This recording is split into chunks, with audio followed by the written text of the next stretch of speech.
Welcome to the Wealth by Choice podcast. My name is Valerie Shira, and I'm a stay-at-home mom who turned entrepreneur. Each week, we bring you stories and wisdom from individuals who have broken the code to generating wealth. Thanks so much for being here with me today. Let's get started. Welcome to the Wealth by Choice podcast. Today I have with me Sarah Weaver. Sarah is an author, speaker, coach, real estate investor, and business owner. Sarah runs 3 businesses that serve both real estate investors and real estate agents. She travels the country coaching real estate agents and hosting intimate retreats for investors. Sarah owns 19 units in 4 states. This includes 9 furnished rentals, all of which she self-manages from afar. She's traveled 47 countries on 6 continents and has been fully nomadic since January 2019. Sarah, welcome. I'm so excited to have you here today. Thank you so much for having me. Yeah, so, I met Sarah a couple years ago now in like a short-term rental chat. We were getting started, I think, in our first, we do more than mid-term rentals, but yeah, we were getting started, and I think we had met through there, and then had been on some Zoom calls, and I always just loved your style. I love the traveling. That's always so exciting. Our family, we're getting ready to do some traveling, so I definitely wanted to have you on the show. And maybe you can start by just telling me a little bit about your background, what got you started, and we'll kind of go from there. Absolutely. So I had a W-2 job. So like a lot of your listeners, I was working for the man. I always worked actually for female entrepreneurs who allowed me to work from anywhere. So way before COVID, I was working remotely. Now sometimes people call it digital nomad. And so I always wanted to live life just a little bit different. Nothing crazy. I wasn't living out of a van. Oh wait. Yeah, I was. I was living out of a van for a little bit but always working. So I think sometimes my Instagram looked like, what does she do? She doesn't have a job. No, I always had a job, and working for entrepreneurs. And so, I can see now that I picked up so much of what I know from those entrepreneurs that I worked for. Mm-hmm. That's a big deal, being able to see a picture of what you're striving to attain and to be able to see a picture of that. Because sometimes, if you come from a W-2 job and maybe it's not a good place for you to actually model after, maybe you don't get to see that entrepreneurial spirit, that stuff that they're working for. So that's awesome that you were able to see that. Yeah, and then somewhere along the way, I realized that I wanted to invest in real estate. So I bought something in 2017. 2 years later, I bought a duplex. 2 years later, I kind of bought a lot of real estate that summer. I bought a fourplex in Omaha, Nebraska. Within 30 days, I bought 2 duplexes in Des Moines, Iowa. That was my first time doing a long distance BRRRR using hard money and private money and then refinancing it into, and now those are all long-term rentals. And then about 30 days after that, I bought another fourplex in Omaha. And so in one summer, I went from owning 3 units to 12 units. Or sorry, wow, that's 3 awesome. units to 15 units. Yeah. That's a big jump. It was a big jump. So in the beginning, what made so you're working for an entrepreneur, what made you get into the real estate? Was there something specific that triggered that? I always say it was kind of a whisper. So, of course, like most people, I read Rich Dad, Poor Dad, but that wasn't enough. Then I got my real estate license. Well, that doesn't really do anything for real estate investing. Then I met some investors and I was like, that's really interesting. But it was a culmination of all of these things that finally led to me being like, okay, I think that is the way to earn passive income, or at least have another stream of income. And I think from the very beginning, I always knew eventually I wanted to quit my job. And so I had very low expectations for myself and my cash flow. I was like, if I could just get $3,000 a month in cash flow, I could quit my job and go live in Brazil. And so I ended up moving to Brazil before I made $3,000 a month in cash flow, because between my W-2 job and my cash flow, I made well over that. And so I was like, wait a minute, why am I waiting? Why don't I just move to Brazil now? Which is what I did. That's awesome. Yeah, it's funny. So when Jonathan and I first started our journey, I would say it was a very slow progression and then a light bulb moment. It was like we started seeing, and we were struggling financially. We were starting to put, I homeschool, but it still cost. We were buying, school and video and stuff for the kids. And, you know, as we were growing, things were getting tighter and we weren't increasing our earnings. I'm a stay-at-home mom. And it was like, I just started getting frustrated and I don't want to live like this. Yes. And for whatever reason, I did not think we were able to get past that. Like, it just thought that's your lot in life. And so it was kind of a slow realization, kind of like maybe what you're saying, that I started hearing things. I don't remember how we started listening to Bigger Pockets and all that kind of stuff. And then all of a sudden it was like, wait a minute. I think we could, you know, do better. I think that, you know, we could actually get out of this situation. And that's when we did. I think we just thought if we could make 2,000, that would be like a big deal, you know. And I'm looking back now and I'm like, our goals are continually increasing. So I get where you're coming from. And it's so exciting to be able to. It is. It's so exciting. And so can I ask, what are your goals now? Oh man, you know, this year we're really working on, we're doing like the virtual assistant agency. So our goals are kind of shifted. We're looking to get into a couple JV partnerships, and, you know, do some partnerships this year because we've done some stuff on our own. We've done some LP deals. And so we're focused a little bit differently than just the monetary. Like, I mean, we've hit some pretty good milestones financially, but we're looking more expanding partnerships, friendships, and businesses because, you know, when you're in real estate, you run out of money. You're either going to get in and really be a deal finder where you can focus on finding those zero money down, you know, either wholesale your way. You're going to find kind of a job in real estate, or you have to build a business and generate that cash flow. Or if you're a high paying W-2 worker, you can do that. So you kind of got to pick your route of where you're going to bring your money in. And that's where we started doing the businesses, you know, working on the business side of things. Amazing. And I think it's incredible when you start hanging out with other entrepreneurs, you start dreaming so much bigger. And one of the reasons that I like to ask what people's goals are is I was sitting in a room with people who are my age. I'm in my early 30s. And someone a few years younger than me, he was like, well, yeah, my goal is 50,000 a month in passive income.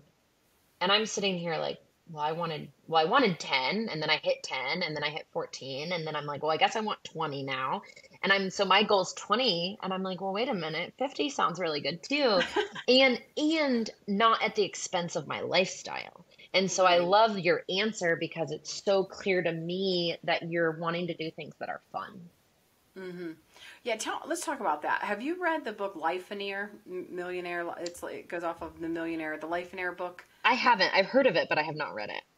Okay, so it's basically the concept of instead of, like, a lot of us focus on being a millionaire or being, you know, having these monetary goals. He talks about life, like being a millionaire in life, you know, in that sense. And I don't agree with some of the debt stuff because he's more like absolute debt free.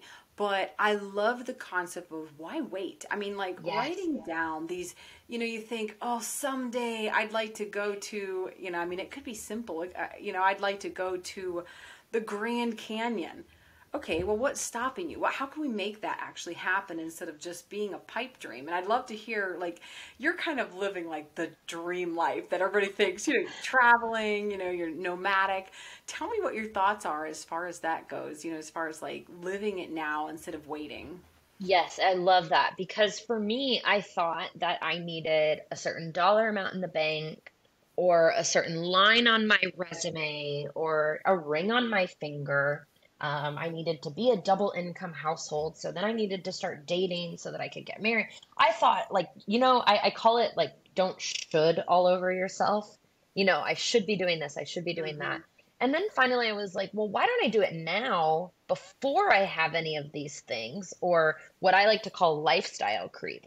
So before I went and bought a nicer car, or even frankly, like small scale, like even before I bought like nicer outfits, I was like, why don't I just travel carry on only? Then I only need like 5 good outfits and my computer, and that's about it. And so that's what I did. And then I was like, yeah, and I should probably travel before I get into a serious relationship. Because who knows, like, what his, you know, life is going to be like. Maybe he has a normal job and needs to live somewhere. And so I kept thinking, like, well, I should do it now. I should do it now. And so it was funny how I was still shoulding myself all the time, but I was telling myself essentially, don't wait. And now looking back, when COVID hit, I had been to over 40 countries. And Wow. so I was meeting people. I was abroad living in Southeast Asia when COVID hit. And I was meeting so many people who had, saved up their money, sold all their things. I always say, quit their job, quit their wife, quit their life, and went abroad. And I thought, wow, I'm so glad that I did that in my 20s. And Mm-hmm. I'm so glad that I did that before COVID hit.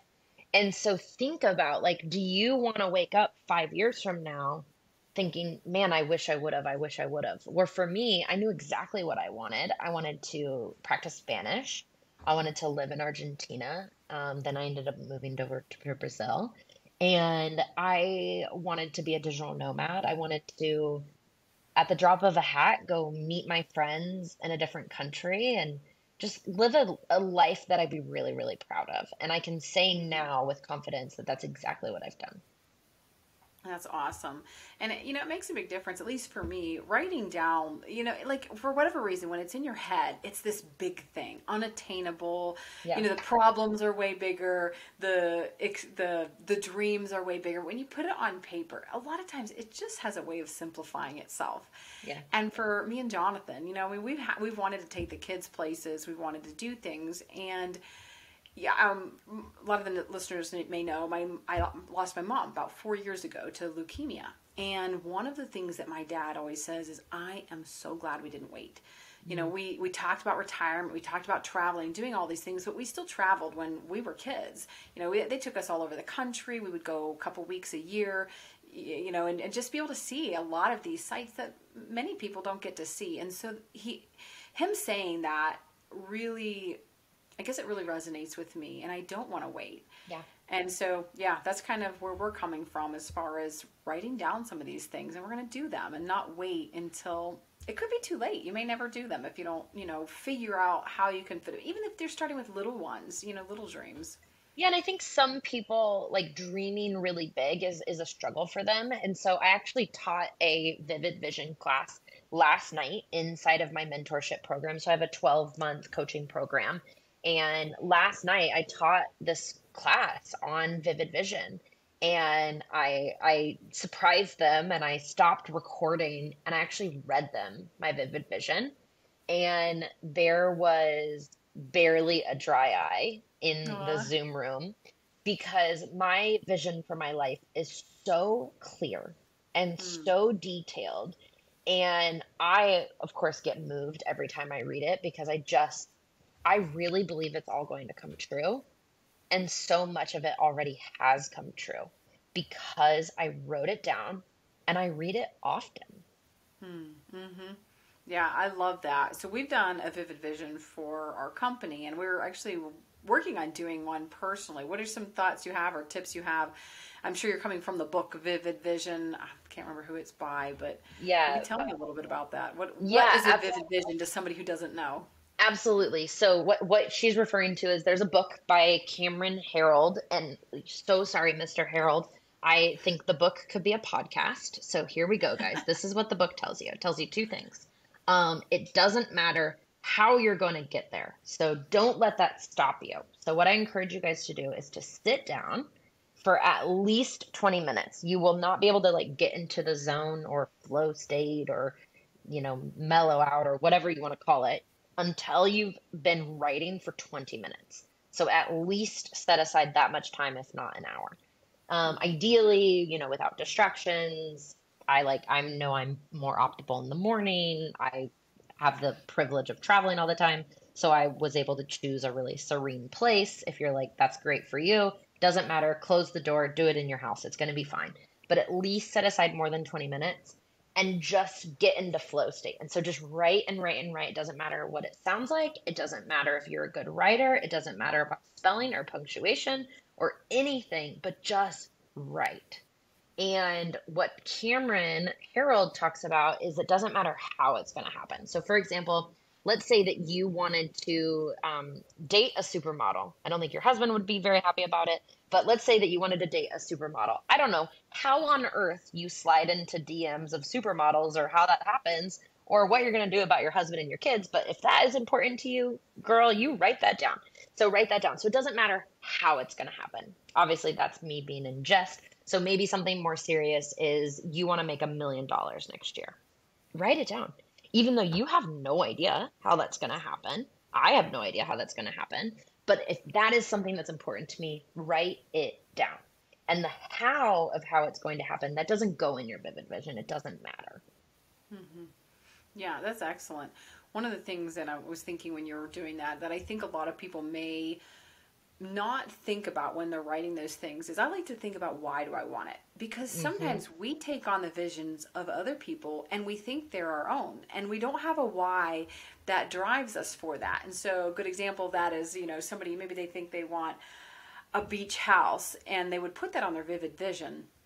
But when they really dig down, why do I want a beach house? What does that do for me? What is that? Why does that move me? And they may think, okay, it's actually only a status thing. It's just, I think that rich people have it. I don't even like the beach. I don't like sand. I don't like any of that. But people who are rich have beach houses, so I think that I should put that on there. Yes. So that's something I like to think about when I'm looking at like creating a vivid vision is really digging into why each thing is on your vivid vision. And maybe you'll draw some things out you didn't realize you had, or maybe there will be some shifts in focus that may surprise you.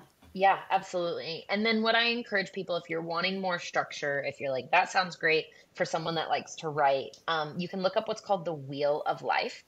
If you Google it, I recommend doing Google Images. There's so many different examples. Some of them have 5 like pegs to the wheel. Some of them have 9. Some of them have 10. But find something that resonates with you if you need structure. But I personally think that if you just sat down and I like to write a letter to myself 3 years from now. Whereas I know some people prefer to like picture a perfect day. Like, what does a perfect day look like? What does it look like when you wake up? How do you feel? What are you wearing? What do you look like in those clothes that you're wearing? Maybe part of your future is like focusing on your health and improving your body. Maybe it's improving your relationship or starting a new relationship. Whatever it is, just try and finally like force yourself to imagine what would be a really, really great life. Like if you wrote it down and you're like, man, if that came true, that would be awesome. Well, then write it down. Yeah, for sure, for sure. I love that you do that. Going back to the real estate, I'm curious. So you manage your own properties? Is that all of them, or do you manage some of them? How does that work with you traveling? So I have one building, one duplex that's 2 units. I can't even speak, is under management with a property manager. Everything else I self-manage. Okay. Is that hard from a distance? Maybe talk about that a little bit. That's interesting. It's not hard at a distance. It's hard in general. So dealing with tenants, no matter if you're 2 minutes away or 200 miles away or 2,000 miles away, can be challenging. But I don't think being afar makes it any more challenging. That makes sense. That makes sense. And I'm curious, so with your travel, you've mentioned, and I've seen you do a lot of like your retreats and your getaways. Are those are tailored specifically to agents or investors? What is that, and what is that like? What's the purpose of those retreats? Absolutely. So my company, Invested Adventures, we take real estate investors on epic adventures around the world. So sometimes we're in a mansion in Nashville or a villa in Guatemala or hiking down in Chile. And the point of Invested Adventures is to give you the community that you deserve and the connection that you crave. I think what happens when we decide that we're going to pursue financial independence, especially through real estate investing, is we create an island, whether it be in metaphorically or even just in our mind. And we're different from our friends who don't invest in real estate or follow the same financial path that we do. And I just think that investing in real estate doesn't have to be lonely. We are not meant to do life alone. So you're like a master connector then through all of that. Oh, I'm so glad that you used that word. That was my word of 2022. And I just very intentionally set out to not only connect with people myself more deeply, but also connect others with each other, because there's only so much time I have in a day. But if you're someone that wants to, learn about mobile home parks, well, guess what? I'm going to introduce you to my friend Amanda Cruz. If you're Hmm. wanting to learn how to capital raise, well, then I'm going to introduce you to my friend Camilla Jeffs. There's so many incredible people out there that if you have someone that can introduce you, I would love to be that person. Yeah, that's awesome. And it's a beautiful place to be able to do that because it's so rewarding. It's, you know, we're to the point where, we're still learning and growing. There's so much we're working on, but we're starting to see people behind us be like, hey, how'd you get there? How'd you do this? And it's Yes. exciting. It's so rewarding to be able to like, hey, this is what we did. This is how we've worked to get what we have. And these are the steps that we took. And so it's a really exciting place to be in.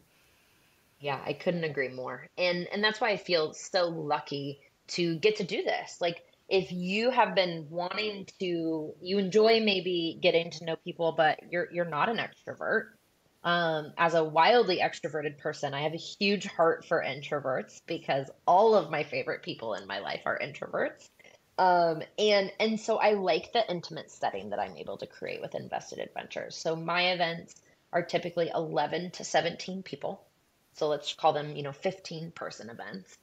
And you can get to know, you know, 15 people really well, especially when you're sharing like epic experiences like an African safari or, a 5-day hike in Patagonia.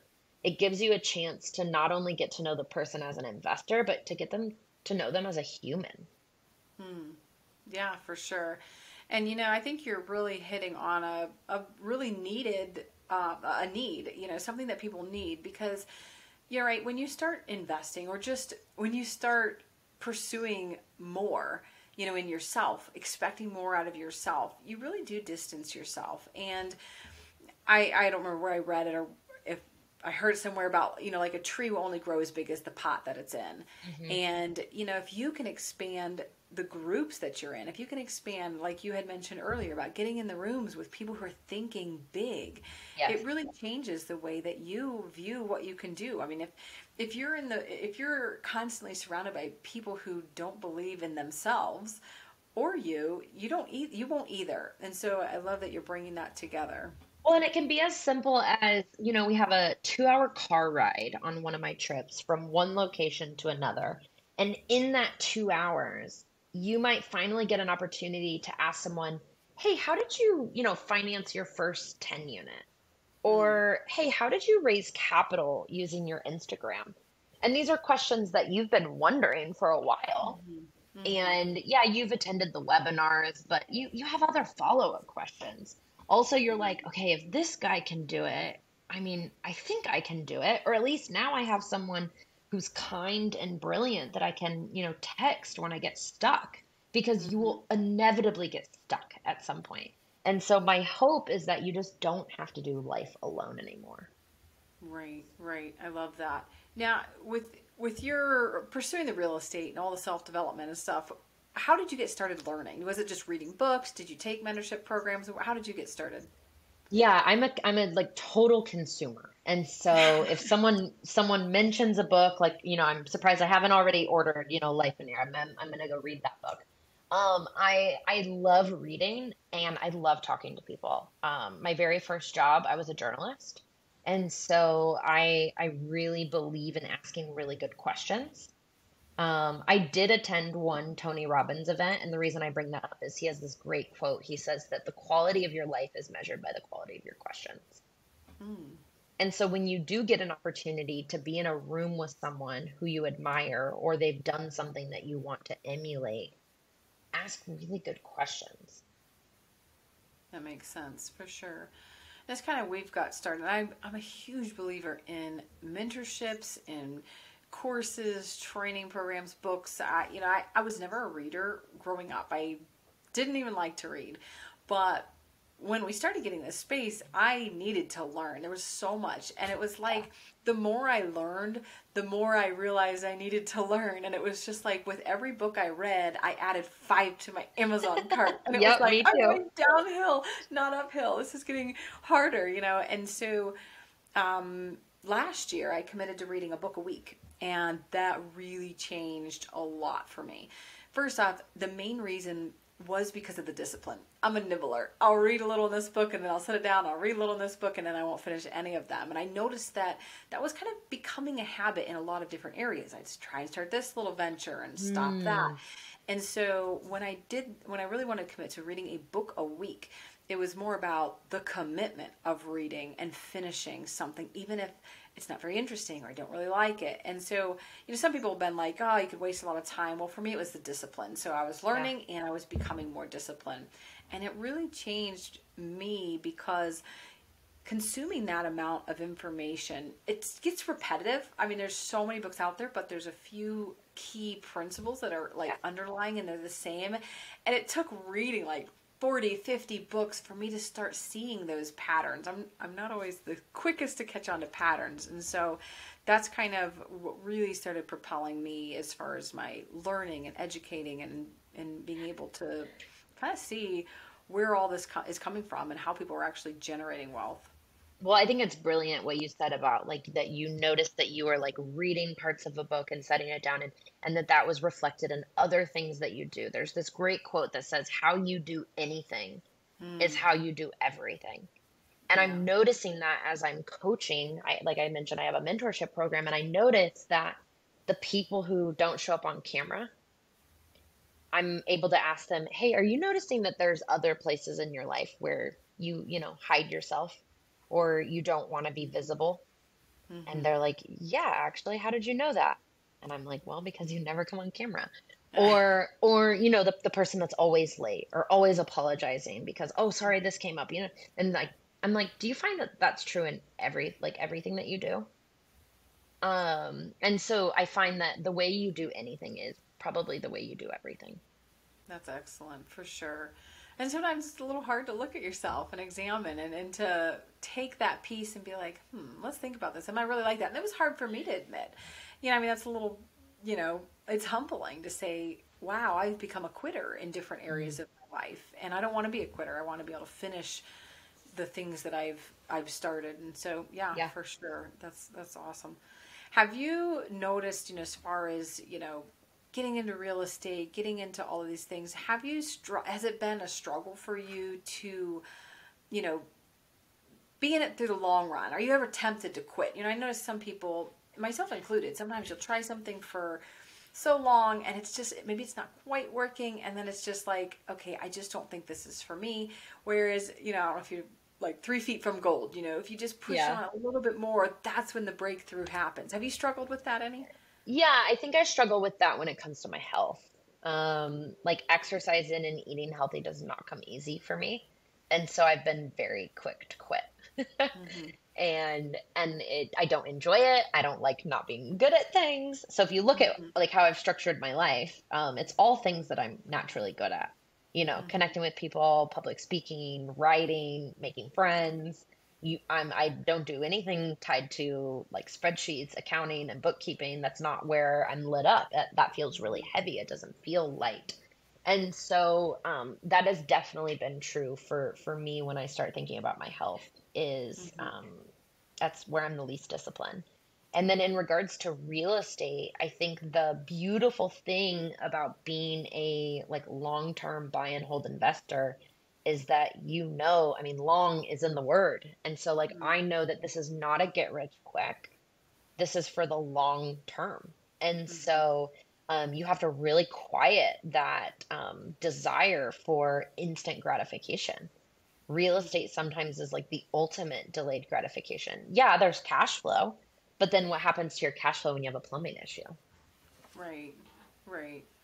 And it's funny, we think this is long term, but it's so short compared to your other options. And when are you going to work full time till you're 65? It's short, but it's long. It may seem like it's long term, but it's really short in relative to other options. We're kind of winding down here. I am curious, what would you tell somebody who's just getting started? They're just kind of getting into this space, either real estate or self-development. Like, where would you tell them to start? Do you have any key points? Yeah, absolutely. I would tell them, where do you want to go? So ask yourself, where do you want to go? And if you want to, own an empire and have 1,000 units, well, then go find someone else that has 1,000 units and ask them good questions. They likely have a coaching program. Join their coaching program. If you want to have what Chad Carson calls a small but mighty portfolio, then find someone with a small but mighty portfolio who, if you want to quit your job, find someone that has quit their job.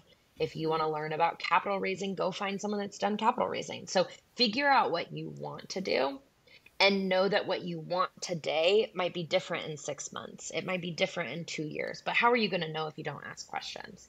And so I would figure out, where do you want to go? Find someone that's already done that and emulate them. I love that. That makes it so simple. It really is. You're not taking advice from somebody you don't want to be like. I mean, it sounds silly, but you would not believe, and myself included, take advice from people who you don't really want to live like. Yeah.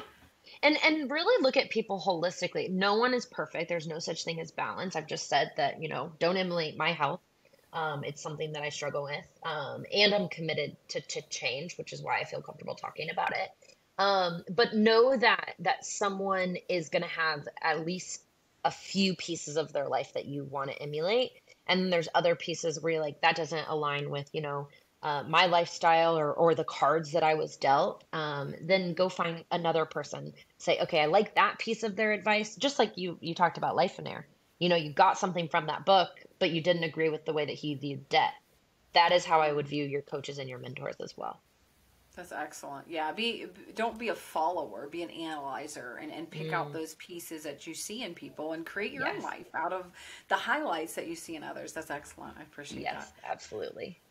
Well, Sarah, I love what you're doing. You have a fantastic coaching program. I definitely want to do one of your retreats sometimes. It's on my bucket list. I would love to have you. Absolutely. Well, if somebody wants to get a hold of you, what is the best way for them to reach out to you? Yep. My website is sarahdweaver.com. If they like something that they heard or they have a specific question, they can also reach out to me on Instagram at Sarah D. Weaver. So sarahdweaver.com, Sarah D. Weaver on Instagram. All right, perfect. Well, thanks so much for coming on today and sharing your experiences and so much of the things that you've learned along the way. I really appreciate it. Thank you for having me. Thank you for joining us today. I'm so grateful that you took the time to invest in yourself and to learn with me today. If you're interested in joining a group of like-minded people, I want to personally invite you to our free networking group where you can make connections and build relationships with people who are working together to generate wealth. Just click the link that is included in the show notes, and I hope to see you there.